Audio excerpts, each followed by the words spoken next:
Good evening sir. Good evening all. अभी sir कोई join नहीं किया, अभी एक आदमी है। हाँ, अभी उषा उषा ने ज्वाइन किया है। उषा प्रजापति। सब जानकारी।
Okay, we should start now.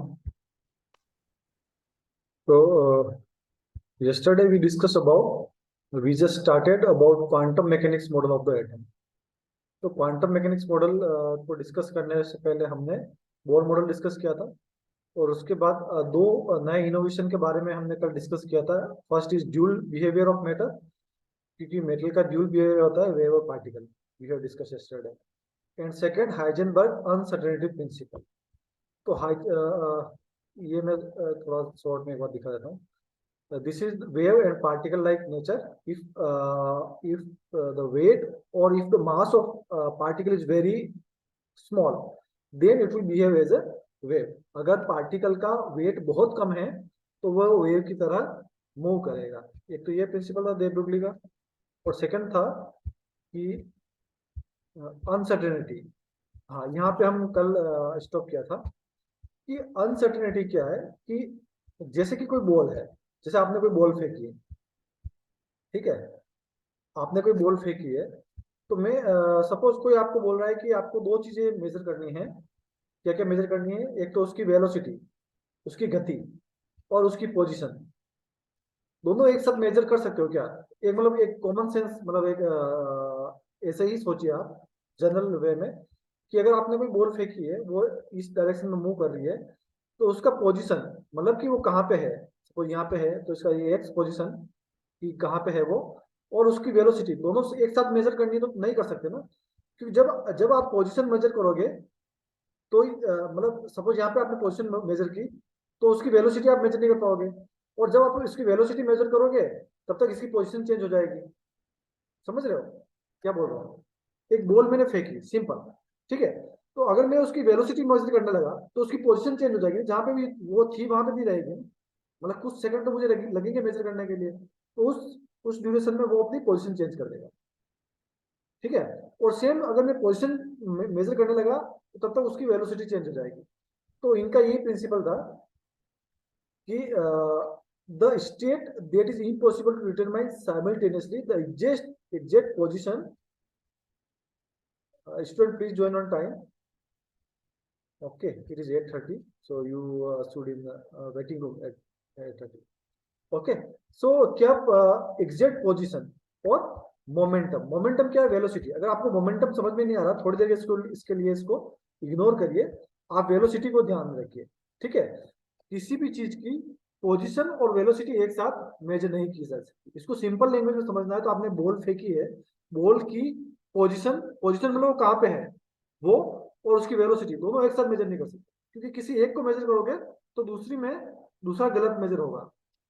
Suppose आपने तुरंत वेलोसिटी भी मेजर कर ली और पोजीशन भी मेजर कर ली, तो अगर वेलोसिटी सही मेजर की है तो आपकी पोजीशन गलत होगी, और अगर आपने पोजीशन सही मेजर की है तो आपकी वेलोसिटी गलत होगी। समझ गए कि एक साथ दो काम नहीं कर सकते हैं, सीधी बात है, ठीक है ना। तो इससे पहले यही हो रहा था, इससे पहले दोनों एक साथ करने की कोशिश कर रहे थे, लेकिन इस प्रिंसिपल के बाद क्वांटम मैकेनिक्स तो वो है। ये क्वांटम मैकेनिक्स को ज्यादा नहीं पढ़ेंगे क्योंकि ये बहुत मैथमेटिक्स पार्टिकल है, बट इसका जो बेसिक है वो समझना पड़ेगा। तो डेल्टा एक्स, ठीक है, जैसे मैं बोल रहा हूँ कि ये आपका बॉल है, ठीक है, ये इस पोजीशन में मेजर कर रहा है, ठीक है, मेरे को यहाँ पे इसकी पोजीशन एक्स थी, ठीक है, तो मुझे इसको मेजर करना था, और मेरे को उसका वेलोसिटी भी मेजर करनी है, वेलोसिटी मतलब गति, गति भी मेजर करनी है और उसकी पोजीशन भी मेजर करनी है। तो मैंने उसकी पोजीशन मेजर की, सॉरी उसकी वेलोसिटी अगर मैंने पहले मेजर की, तब तक इसकी पोजीशन यहाँ से चेंज हो गई, यहाँ पे आ गई एक्स डेज, सपोज मैं ऐसे कहता हूँ। तो मतलब इतनी ट्रैवल इसने चेंज, मतलब इतनी ट्रैवल कर ली, इसको मैं डेल्टा एक्स बोल सकता हूँ, डेल्टा एक्स, ठीक है। डेल्टा एक्स क्या है, इन दोनों का डिफरेंस। तो इतनी मतलब ये जो है ये आपकी, बोल सकते हैं कि ये आपकी अनसर्टेनिटी है, मतलब कि ये पोजीशन मतलब इतनी आप में एरर हो सकती है। अनसर्टेनिटी मीन्स मैंने वेलोसिटी तो करेक्ट मेजर की है, लेकिन मेरी पोजीशन में इतनी गलती हो सकती है, ये मेरे को बोलना पड़ेगा। समझ में आया क्या बोलना चाह रहा हूँ मैं? ठीक है।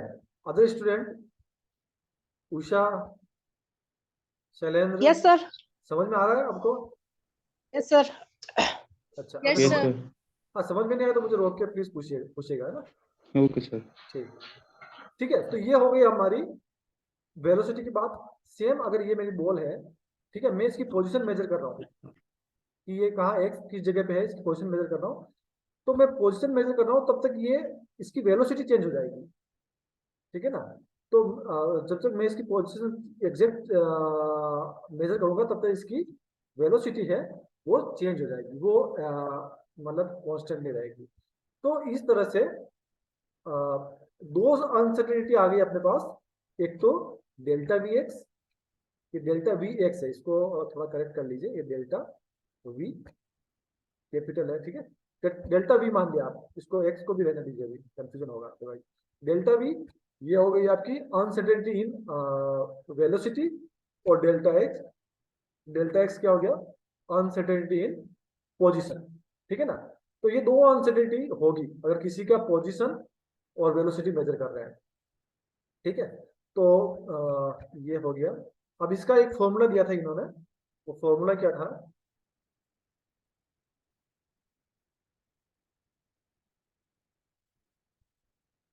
ये वाला फॉर्मूला दिया था, ठीक है। तो ये भी आपको 12th की बुक में मिल जाएगा, ये फॉर्मूला काफी फेमस फॉर्मूला है। Delta x into delta P x. Delta P क्या है, कल मैंने बताया था ना, पी इज इक्वल टू संवेग होता है ना, मोमेंटम, इंग्लिश में मोमेंटम बोलते हैं, हिंदी में संवेग बोलते हैं। P is equal to m v, ठीक है, एन फॉर मास और वी फॉर वेलोसिटी, इन दोनों को मल्टीप्लाई करेंगे तो वेग आएगा। तो ये फॉर्मूला दिया था, delta x uncertainty in velocity and uncertainty इन, ये इसमें वेग आ रहा है तो हम वेग को मेजर कर रहे हैं, इसलिए टोटल इसको संवेग में बोल दिया है ना। Delta x into delta v is equal to h upon 4 pi. ये इससे, ये जो इसकी अनसर्टेनिटी की वैल्यू है ये इसके इससे ग्रेटर होगी, मतलब ये जब भी इसका मुंह जितना खुला था ना वो बड़ा होता है सिद्धांत में, तो ये जो वैल्यू है ये इससे बड़ी होगी या इसके इक्वल टू होगी, ठीक है। तो ये फॉर्मूला आप याद कर लीजिए। तो डेल्टा एक्स तो ये हो गया, और p is equal to m v होता है, तो मैंने यहाँ पे वैल्यू रख दी एम वी। तो एच अपन 4 एम की वैल्यू हमेशा फिक्स रहती है, ठीक है, delta x upon delta v x, और एम को मैंने इधर शिफ्ट कर दिया, ठीक है, तो नीचे आएगा तो 4 है। तो इस ये फॉर्मूला आ गया, ठीक है। इस फर्स्ट वाले फॉर्मूले से ये फॉर्मूला डिराइव कर सकते हैं ना, कोई दिक्कत नहीं है, सिंपल ही है ना, ओनली पी की जगह एम भी रखा है और एम को इधर शिफ्ट किया, ठीक है। तो हमारे पास ये फॉर्मूला आ गया, वेटिंग रूम में जाने गई, okay. So if we carry out some physical measurement on the electrons position or velocity, the outcome will always depict a fuzzy picture, fuzzy और blur picture, ठीक है ना। तो ये कहना चाह रहा है कि अगर हम कोई फिजिकल मेजरमेंट करते हैं इलेक्ट्रॉन की पोजीशन और वेलोसिटी, ठीक है ना, तो the outcome will be depict fuzzy, fuzzy और ब्लर, मतलब सही पिक्चर नहीं आएगी, ब्लर पिक्चर बोलते हैं ना, मतलब तो उसका सही पता नहीं चलेगा। तो डेल्टा एक्स और डेल्टा पी दोनों अनसर्टेनिटी उस पर रहेगी, डेल्टा एक्स और डेल्टा वी। इसमें से आप कोई भी एक चीज अच्छे से मेजर कर सकते हो। सपोज आपने एक्स एकदम करेक्ट मेजर किया तो आपका ये मेजर सही नहीं होगा, और अगर आपने ये मेजर सही किया तो ये वाला मेजर सही नहीं होगा, कोई न कोई एक में गलती रहेगी। तो ये गलती किसके बराबर होगी, तो ये गलती h/4 के बराबर होगी। ठीक है ना। अब ये कहाँ से डिराइव किया, तो ये क्वांटम मैकेनिक्स से डिराइव किया है, ये इतना अपने को डीप में जाने की जरूरत नहीं है, बस इतना आपको समझ में आना चाहिए जितना मैं समझा रहा हूँ। ठीक है ना, इससे ज्यादा फिर हायर लेवल पे जाइएगा। ओके, तो इसका सिग्निफिकेंट क्या है, इसका मतलब इंपॉर्टेंस क्या है। ठीक है, सिग्निफिकेंट ऑफ अनसर्टेनिटी प्रिंसिपल। तो फर्स्ट वाला ये है कि it rule out existence of defined path,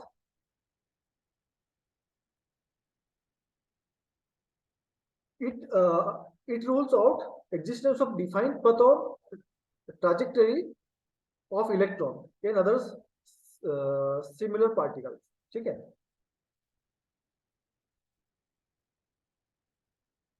it rule out. ठीक है ना, तो ये क्या बता रहा है कि आपको जो डेफिनेट पथ है, जो इलेक्ट्रॉन का डेफिनेट पथ है, और उसको वो रूल आउट करता है।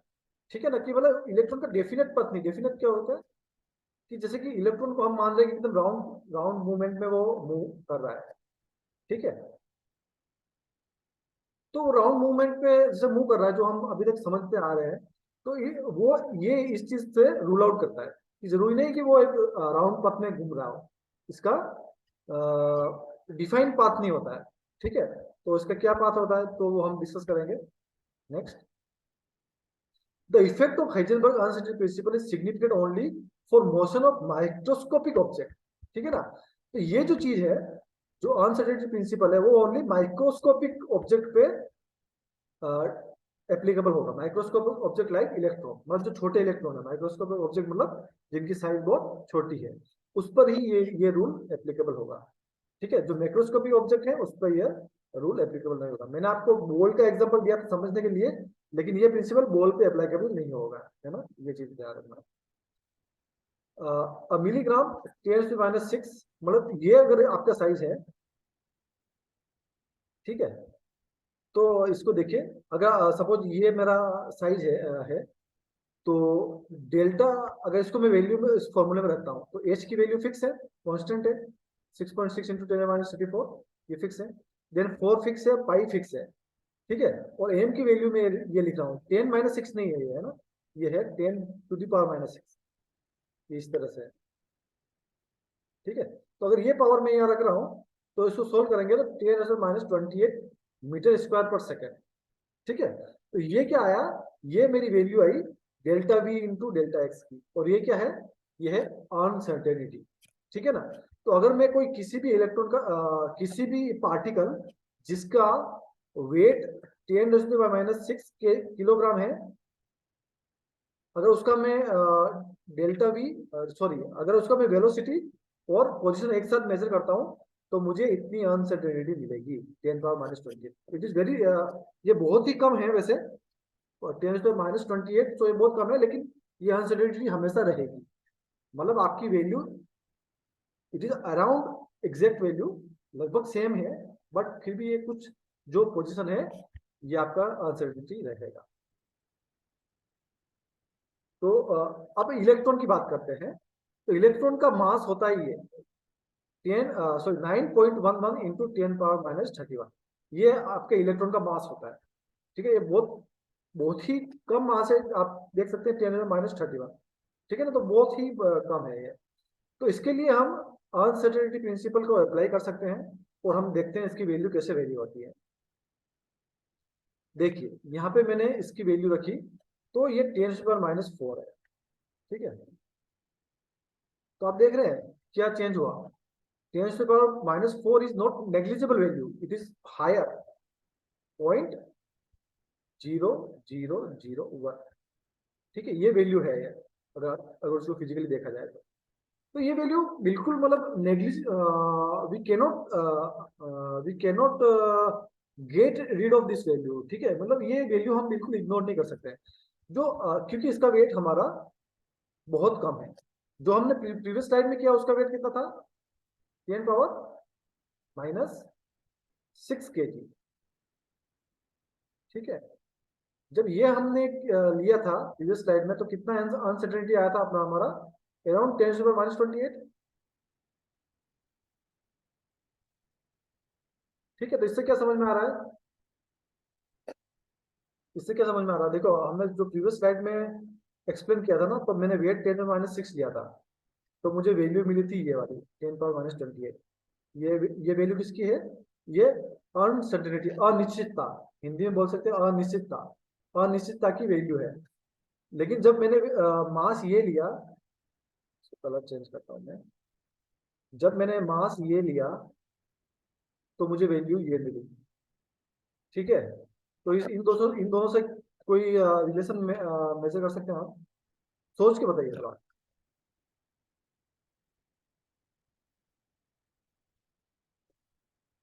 M I audible?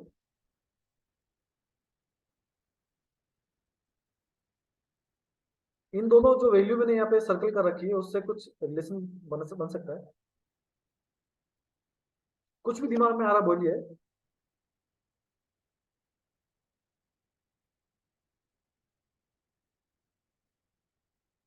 वैल्यू सामने है, इनको देख के आपको पता चलना चाहिए क्या हो रहा है। देख लो जो मेरे टास्क। नहीं, अच्छा ठीक है, देखो मैं आपको, यहाँ मैंने कितना वेट लिया था, 10 पावर, एक एक चीज समझिए। यहाँ मैंने पावर लिया, ये सॉरी, ये यहाँ पावर, ये मैंने 10⁻⁻6 kg लिया यहाँ पे, और यहाँ कितना लिया? -31। आगे की वैल्यू आप भूल जाइए, लेकिन बाद में देखिए 10⁻31 लिया, तो कौन सी बड़ी है वैल्यू इसमें से? Excuse me sir. Yes. Sir मुझे स्क्रीन शो नहीं हो रही है। अच्छा, किसी को भी नहीं हो रही है? हो रहा है सर यहाँ पे। अच्छा अच्छा, मैं वापस शेयर करता हूँ, 1 मिनट, 1 मिनट में शेयर करता हूँ, 1 मिनट वेट करिए, ये जो मैं लिख रखा है इसको मैं एक बार कर देता हूँ, क्योंकि ये चला जाएगा वापस। 1 मिनट में मैं वापस रीशेयर करता हूँ। अच्छा, ये बताइए कि देखो, ये 10⁻6 है और ये -31 है। ठीक है, तो कौन सी वैल्यू कम है दोनों में से? कम कौन सी है? 10⁻31 सर। Very good. ठीक है, तो ये वाली वैल्यू मेरी कम है। तो जब मैं ये वाली वैल्यू ज्यादा ले रहा हूँ, मतलब मैं मास ज्यादा ले रहा हूँ, तो मुझे सिग्निफिकेंट क्या मिल रहा है? जो नॉट सिग्निफिकेंट, सॉरी, अनसर्टेनिटी है वो बहुत कम मिल रही है। हम्म, और जब मैं मास कम ले रहा हूँ तो मुझे अनसर्टेनिटी ज्यादा मिल रही है। इससे बड़ी है ना, देखो यहाँ 28 है और यहाँ 10⁻4 है, तो बड़ी कौन है? ये है ना, बड़ी वैल्यू ये है ना। तो ये कब मिली? यस जब मैंने सर। मास कम लिया। ठीक है, तो मास कम लिया तो अनसर्टेनिटी ज्यादा मिली। अगर मास कम है तो अनिश्चितता ज्यादा होगी। आप खुद देखिए, अगर आप एक बॉल फेंकते हो ना, तो बॉल एक डायरेक्शन में जाएगी, पर एकदम स्मॉल डस्ट पार्टिकल होता है, जो जैसे कि कई लाइट आ रही है आपके कमरे में, तो आपने देखा बहुत से छोटे छोटे से पार्टिकल होते हैं, बहुत छोटे, जो लाइट से दिखते हैं, है ना? तो उनकी कोई गति नहीं होती, वो ऐसे ऐसे हर कहीं मुड़ते रहते हैं। देखा आपने, वो हर कहीं मुड़ते हैं, तो उनकी अनिश्चितता ज्यादा है, एक सीधी भाषा में हम बोल सकते हैं। तो जैसा मास कम होता जाएगा उसकी अनिश्चितता बढ़ती जाएगी। समझ गए? ठीक है ना? तो ये यहाँ पे यही समझा रहेगा, अगर आप मैंने मास कम लिया तो अनिश्चितता मेरी बढ़ गई, अगर मैंने मास ज्यादा लिया तो मेरी अनिश्चितता अनिश्चितता बढ़ जाएगी। ठीक है ना? तो अब अगर आप मैथमेटिक फॉर्म में इसको समझना चाहते हैं तो भी देखिए, क्योंकि ये हमेशा मास है वो यहाँ पे है, मतलब डिवीजन में। तो जब भी आप छोटी संख्या से किसी को डिवाइड करोगे ना, तो उसकी वैल्यू बड़ी आएगी। सीधी बात है। जैसे आप 10 को 2 से डिवाइड करोगे तो कितने आएगा? 10 से 2 को डिवाइड करोगे तो 5 आएगा। पर 10 को अगर 5 से डिवाइड करोगे तो कितना आएगा? 2 आएगा। मतलब जैसे वैल्यू बढ़ती जाएगी उसकी, जैसे आप डिवीजन वैल्यू बढ़ाएंगे, वैसे उसकी जो फाइनल जो उसके पोर्शन है वो कम होते जाएंगे। सेम थिंग यहाँ। ठीक है ना? तो एन की वैल्यू, क्योंकि ये डिनोमिनेटर में है, ठीक है, जो भी वैल्यू डिनोमिनेटर में अगर आपकी कम होती जाएगी तो आपकी जो फाइनल वैल्यू है वो बढ़ती जाएगी। ठीक है, तो ये है। तो इसलिए अगर आपका मास बहुत कम है तो उसकी अनसर्टेनिटी बहुत ज्यादा होगी। ठीक है, यही मैं कहना चाह रहा था इससे। अभी मैं एक बार इसको स्क्रीन वापस शेयर कर देता हूँ।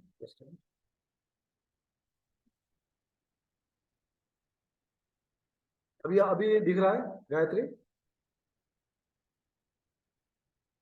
गायत्री अभी दिख रहा है आपको?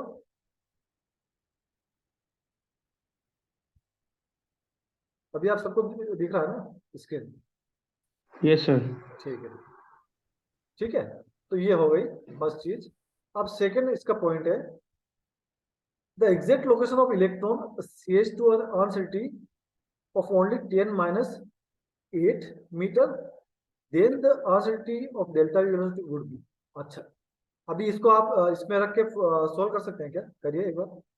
इसमें क्या है कि आपका ये 10 माइनस, यहाँ देखिए ये 10 पावर माइनस 8 है ना। डेल्टा एक्स की वैल्यू दे देना। हाँ, तो इसमें क्या वैल्यू दे रखी है आपको? Uncertainty value, the exact location of electron से only 10 minus 8 metre delta V in the velocity would be. अच्छा, डेल्टा V क्या होगा? ठीक है, डेल्टा एक्स आपको दे रखा है। ठीक है, डेल्टा एक्स की वैल्यू आपको दे रखी है। ठीक है, तो आपको काउंट करनी है डेल्टा V की वैल्यू। करिए, सब कुछ सामने है आपके, फॉर्मूला सामने है, रख के करिए। Sir 10 to the power 4। 10 to power minus 4 और प्लस 4। नहीं, +4।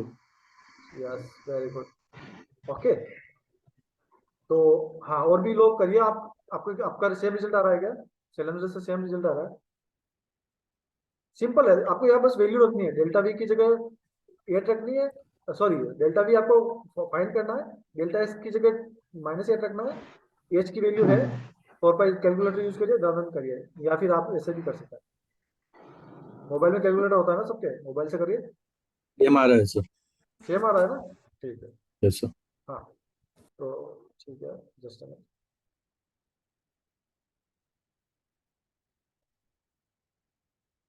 हाँ, तो अब इससे क्या पता चला? वैल्यू आपकी 10 पावर 4 आ रही है, तो इससे क्या पता चल रहा है?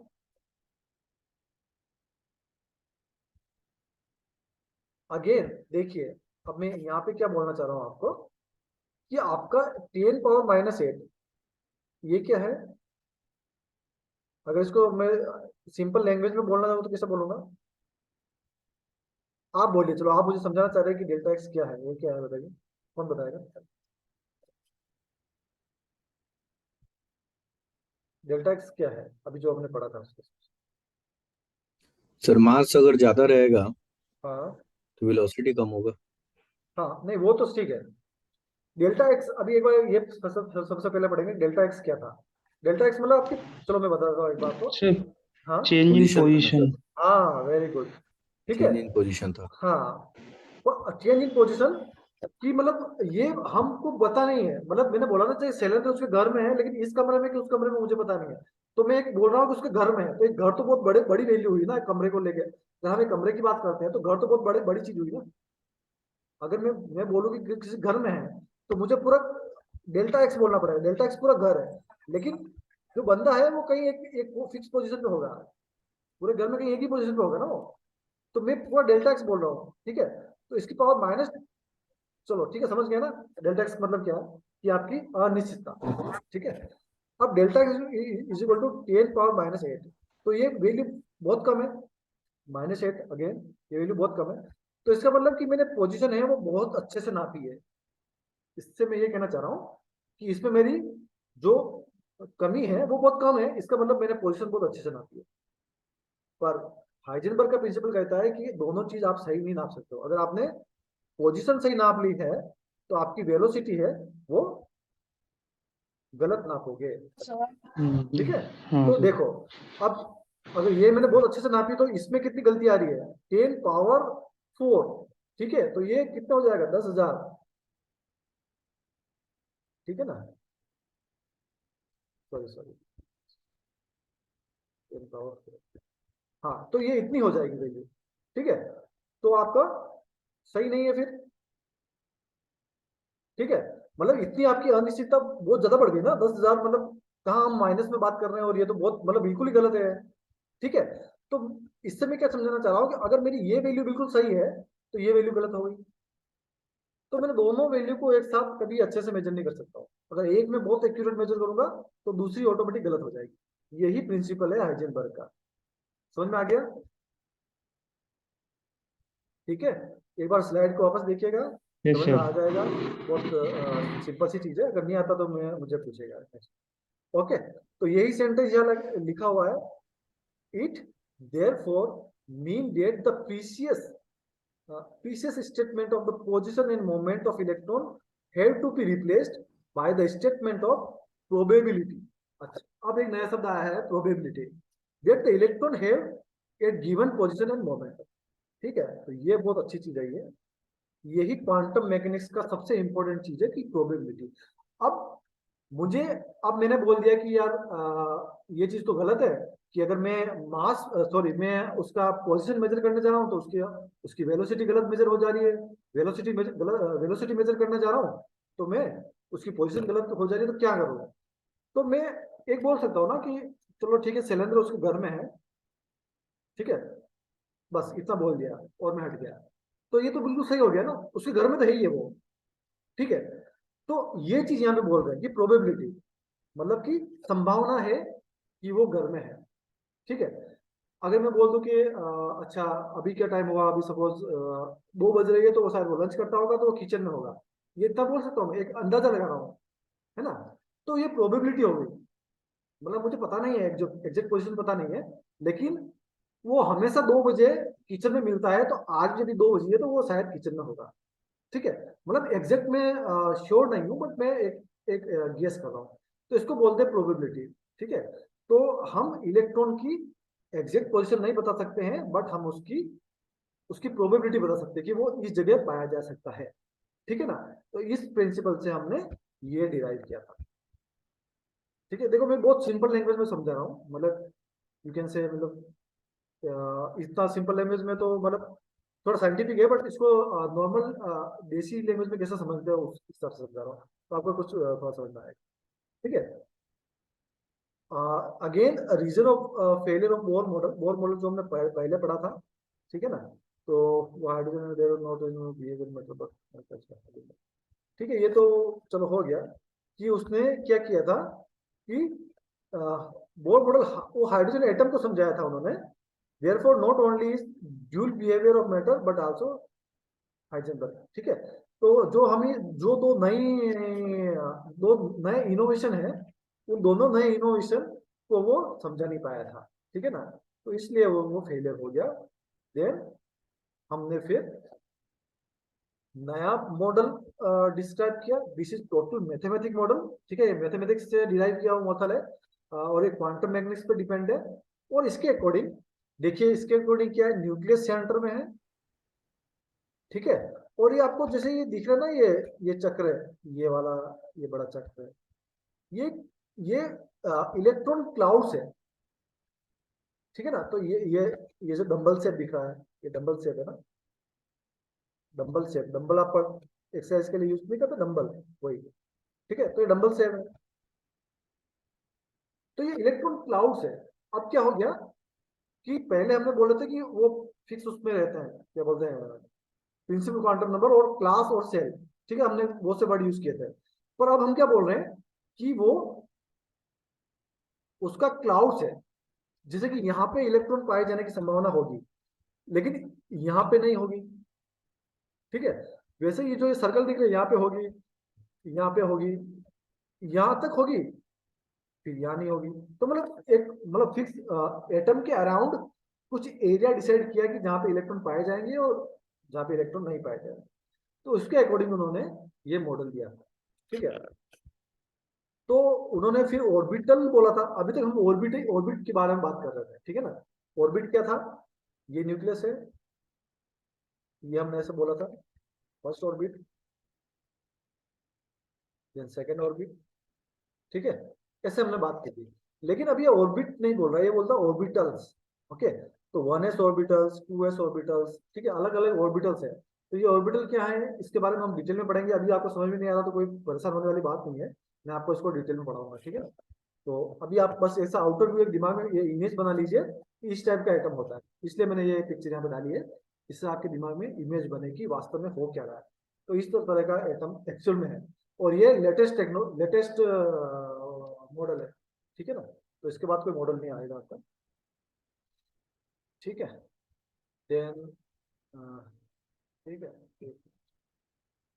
हाँ। तो अब ये स्लाइड मैंने कल भी दिखाई थी आपको जब हमने स्टार्ट किया था, तो आज वापस दिखा रहा हूँ। तो ये बोर मॉडल था जहाँ पे न्यूक्लियस सेंटर में था, इलेक्ट्रॉन चारों तरफ घूम रहे थे, और ये आपका क्वांटम मैकेनिक्स मॉडल है, जहाँ पे इलेक्ट्रॉन न्यूक्लियस बीच में है और इलेक्ट्रॉन्स क्लाउड्स में है। ठीक है, ये 3D व्यू है। अगर आपको इसको ऐसे देखोगे तो फिर आपको ऐसे वो डंबल शेप वो दिखेंगे, जब इसको आप हायर मैग्नीफाइड में देखोगे तो, है ना। तो इस तरह से ये क्वांटम मैकेनिक्स मॉडल, जो कि हमने कल ये स्लाइड अच्छे से डिस्कस की थी।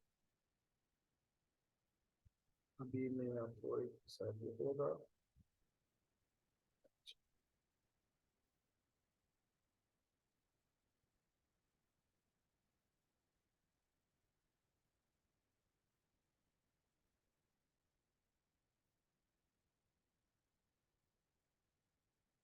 इलेक्ट्रॉन और जो ऑर्बिट है वो कैसे ओरिएंटेड रहते हैं, उसके लिए मैं आपको अभी एक वीडियो दिखा रहा हूँ। Okay, just let me share my screen once more, because I have to share the sound also. Then only you will be able to hear.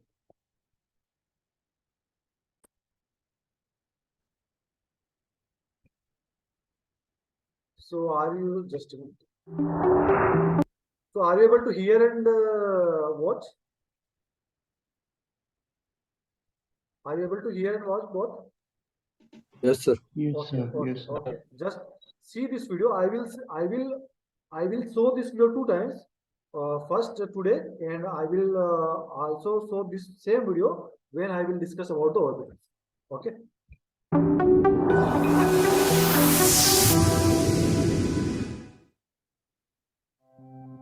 Did you realize that not all electrons in an atom have the same amount of energy? It's true.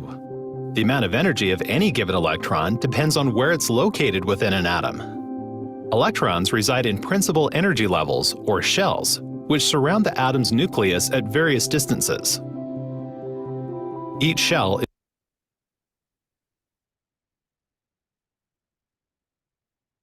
Just a minute. What happened?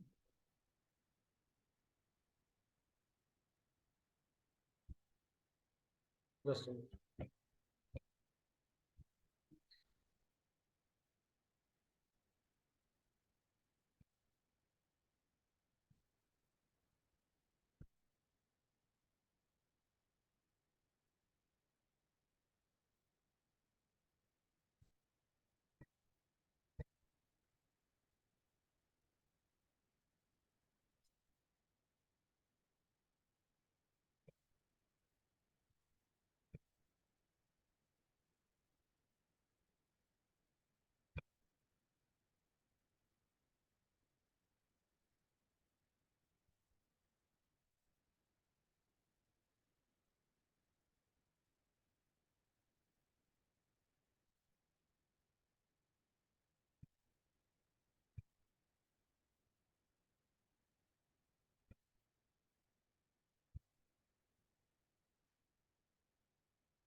अभी दिख रहा है ना, आवाज आ रही है?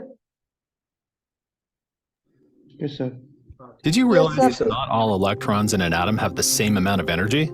It's true. The amount of energy of any given electron depends on where it's located within an atom.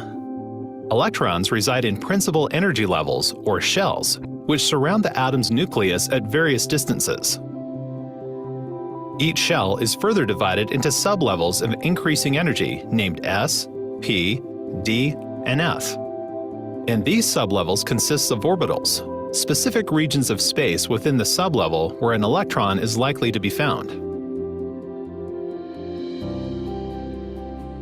Named for their energy sublevel,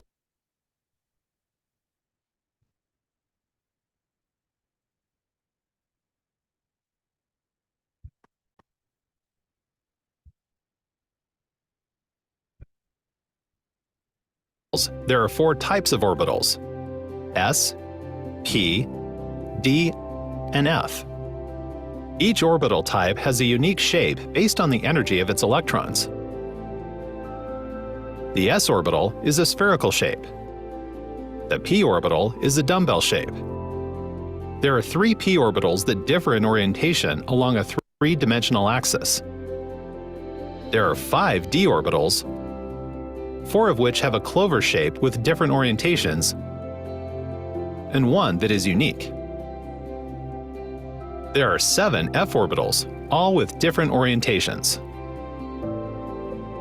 Why are there different orientations? Because the atom is 3-dimensional.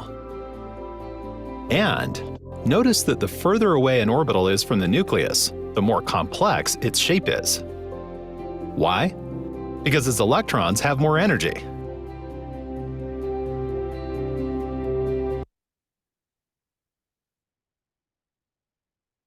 Just a minute. Okay, तो आपको कुछ समझ में आया इस video से? क्या बताना चाह रहा है वो? कुछ समझ में आया शैलेंद्र? शायद ये सर शेप के बारे में बता रहा है सर। हाँ हाँ, शेप के बारे में बता रहा। थोड़ा ये वीडियो डिस्टर्ब भी हो गया था। मैं आपको वापस एक बार बता रहा हूँ, 2 मिनट है अभी अपने पास, तो मैं आपको एक बार वापस दिखाता हूँ ना, क्योंकि आपको समझ में आना चाहिए। थोड़ा सा समझ में आ जाए सफिशिएंट है, उसके बाद हम अभी क्लास में डिस्कस करेंगे। एक बार मैं वापस प्ले कर रहा हूँ इसमें। थोड़ा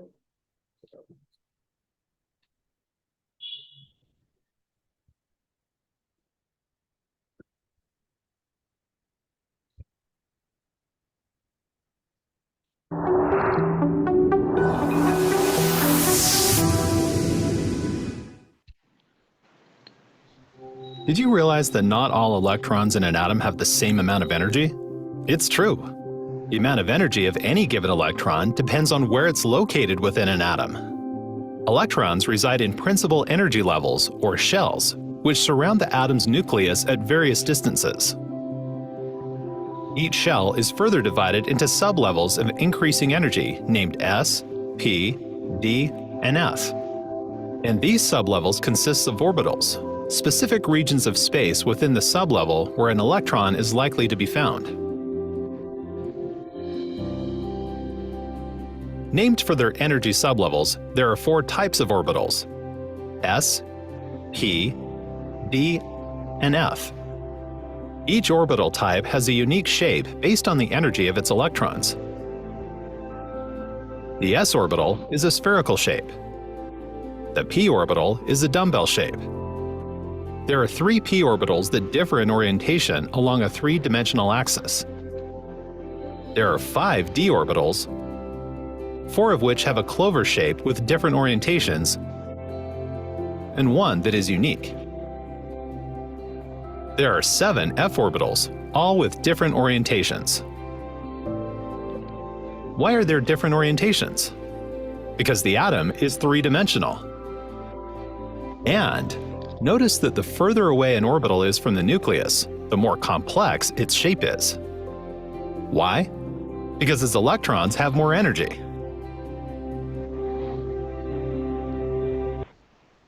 Okay, then please revise all the concepts. Okay, and we will एक क्विज रखेंगे हम, ठीक है? अगले सप्ताह में एक क्विज रखूंगा, तो उस क्विज में आपको प्रिपेयर करना, ठीक है? तो थोड़ा रिवाइज कर लीजिए आप।